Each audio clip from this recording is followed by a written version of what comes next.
Bonjour, bienvenue dans cette vidéo dans laquelle je vais vous parler de la formation que nous sommes en train de délivrer, Geoffrey, gouverneur, mon collègue et moi-même. Donc formation à la fonction d'habitologue, quelque chose qui me tient beaucoup à cœur, j'en ai pas mal parlé ici, j'ai beaucoup écrit dessus.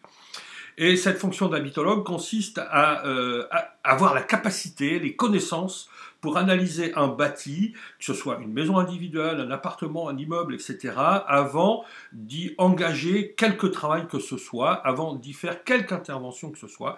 Il faut savoir déjà poser l'état de la chose, l'analyser, voir quels sont ses avantages, ses limites, les contraintes, etc., les matériaux utilisés, les techniques mises en œuvre, la destination de l'ouvrage, enfin plein de choses à considérer. Il nous faut 34 semaines pour transmettre tout le savoir, alors je ne vais pas vous le redévelopper ici. Mais qu'est-ce que je veux vous présenter plus spécifiquement dans cette vidéo?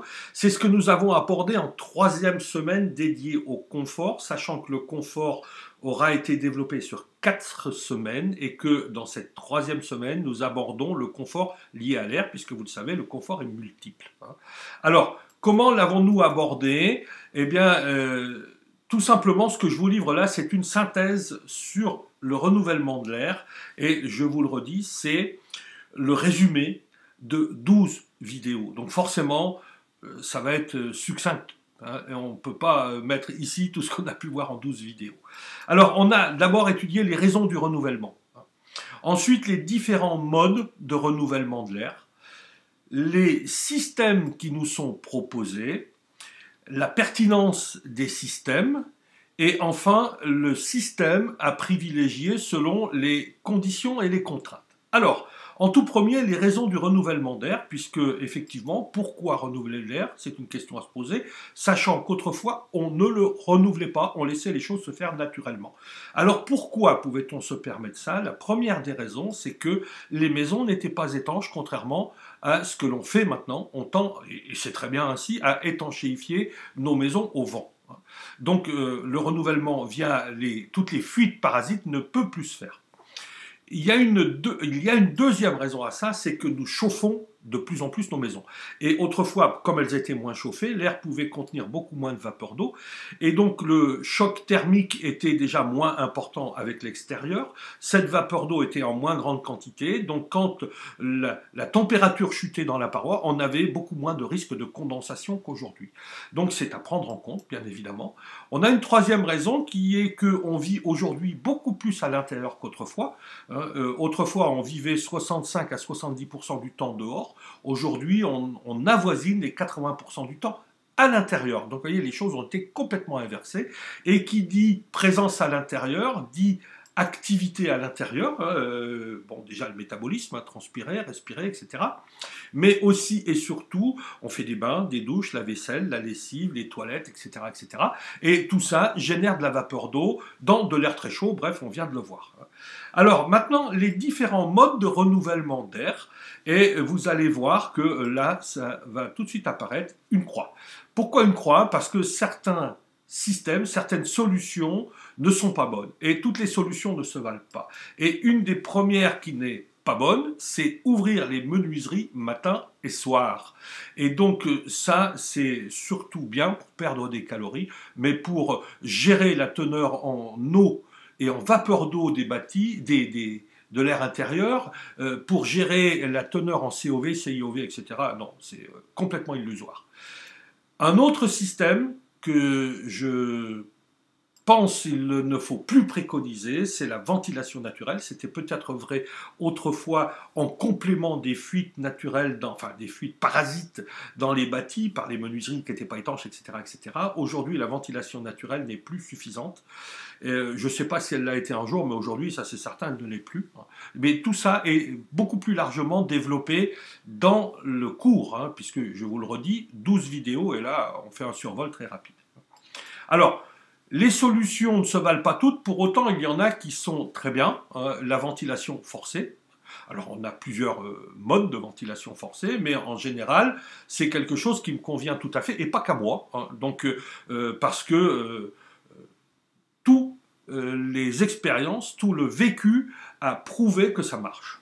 Donc, alors, les systèmes proposés, on a à nouveau une croix qui apparaît, mais cette fois, elle est en pointillé, elle est pas, enfin elle est en pointillé, elle est discontinue, hein, et elle concerne notamment les VMC double flux, parce que on nous dit souvent que c'est le top du top, non, ou en tout cas pas partout et pas si souvent qu'on nous le dit, hein. Donc tout ça est largement développé. On a ensuite là des pointillés parce que là ça concerne les VMI, c'est quelque chose qui peut être préconisé en certaines circonstances, mais sûrement pas en faire une solution universelle. Alors dans les autres solutions, on a la VMC simple flux. Alors, parmi les simples flux, on a la multi-analyse Kesako. Eh bien, ce sont des machines qui extraient, qui régulent leur travail d'extraction, leur vitesse d'extraction, donc le volume d'air renouvelé, en fonction de la teneur en vapeur d'eau, mais pas que.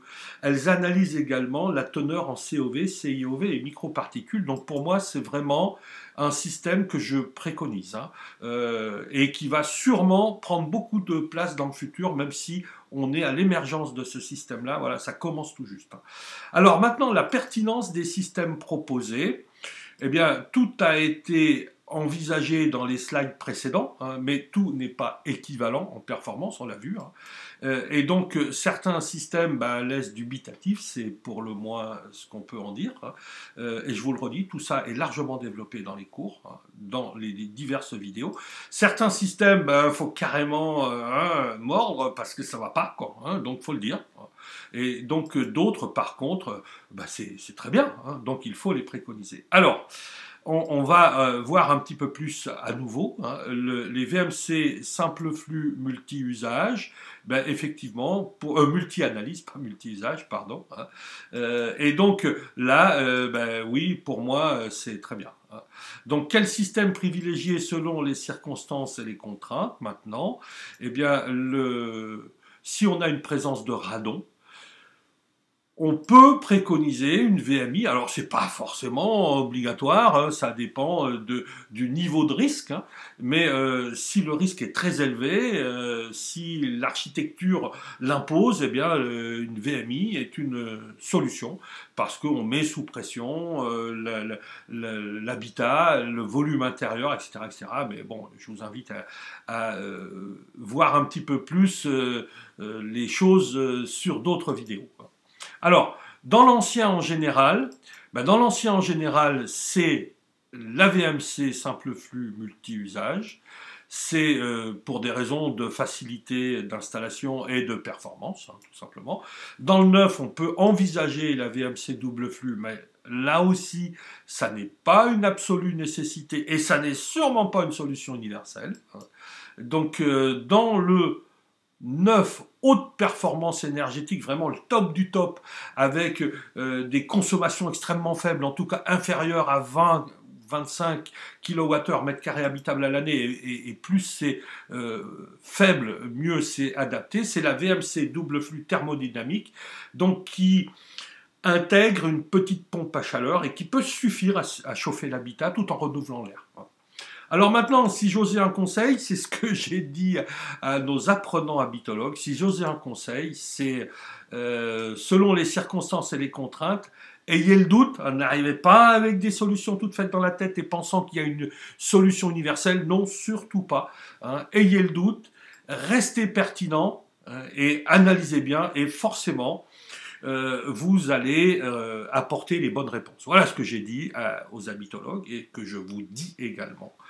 Et donc, si vous êtes intéressé par ces formations, parce qu'il vous semble qu'on y délivre des choses intéressantes, et je ne vais pas vous dire le contraire, hein, donc pour les prochaines sessions, suivez notre actualité sur le blog Soigner l'habitat. Vous avez le lien dans la description de cette vidéo. Et cette vidéo, je remercie mes partenaires pour m'avoir soutenu et aidé à la produire.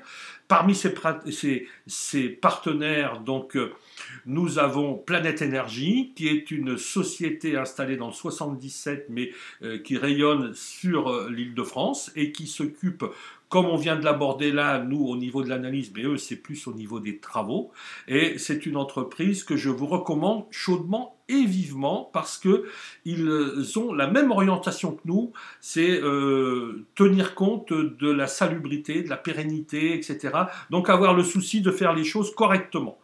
Et nous avons également pour partenaire donc Graviterm, qui est un fabricant d'isolants biosourcés à base d'herbes et qui fabrique un isolant en panneau et leur isolant est de très haute performance.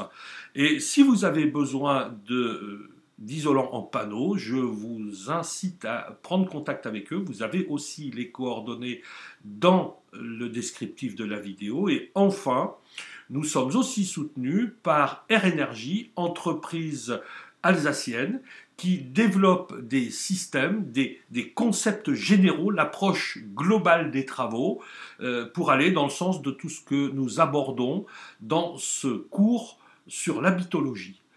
Merci de m'avoir suivi jusqu'ici et j'espère que vous allez venir vous abonner sur le blog Soigner l'habitat pour avoir des informations sur les prochaines sessions.